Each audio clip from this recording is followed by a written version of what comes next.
पाकिस्तान में आला अदलिया का रोल ये बहुत मैटर करता है कि किसी मुल्क के अंदर गवर्नेंस को अगर आपने बेहतर करना हो तो वहाँ की जो आला अदलिया है वो कैसे काम कर रही है।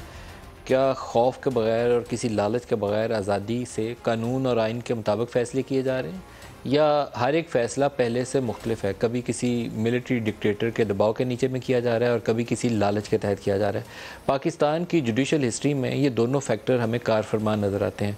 और कोई फ़ैसला भी वो तमीज़ुद्दीन केस से लेकर आज तक की हिस्ट्री में आ जाए तो हर एक के अंदर हम कोई ना कोई ऐसी चीज़ निकाल के बयान कर सकते हैं कि यहाँ ये मसला था, यहाँ ये मसला था। कभी कोई जनरल अयूब होगा, कभी कोई अय्या होगा, कभी कोई जनरल ज़िया होगा, कभी जनरल मुशर्रफ होगा, कभी इफ्तिखार चौधरी होगा, कभी कोई और जस्टिस मुनीर बैठा होगा। तो हर एक दौर के अंदर आपको ऐसे फ़ैसले नज़र आए जिसने पाकिस्तान को दाखिली तौर पर कमज़ोर कर दिया।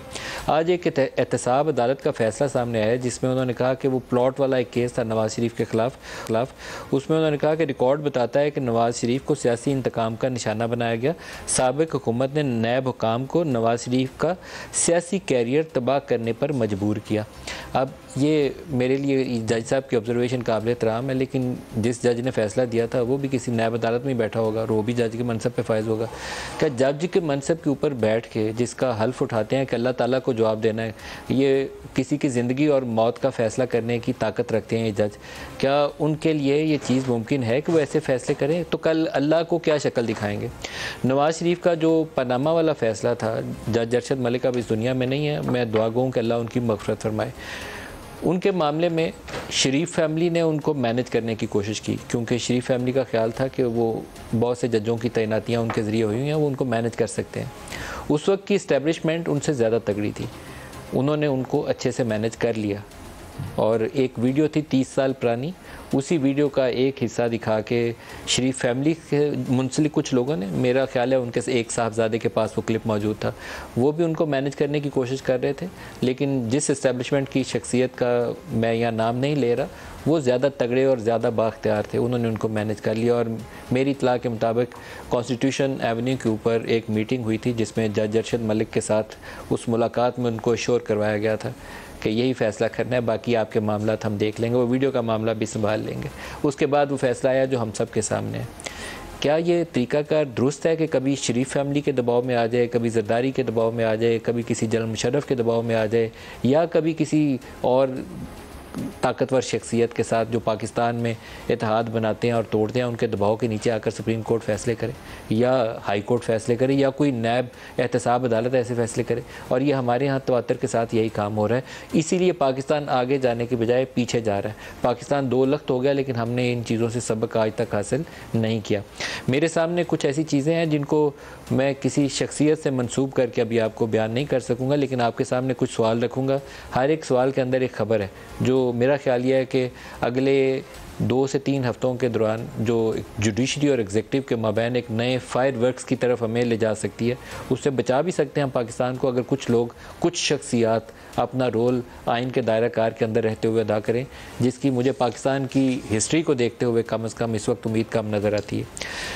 सुप्रीम कोर्ट से कुछ बड़े फ़ैसले आने वाले हैं, ये मैं आपको ख़बर दे रहा हूँ। मैंने सवालिया निशान सिर्फ अपने चैनल की स्किन सेव करने के लिए डाले हैं कि किसी को अगर रद्द-ए-अमल देना है तो मैं उसको महफूज रास्ता बना लूँ। कुछ ऐसे फ़ैसले आएंगे जो यकीनन बहुत सख्त नौइयत के भी हो सकते हैं, एग्जीक्यूटिव के मुखालिफ हो सकते हैं।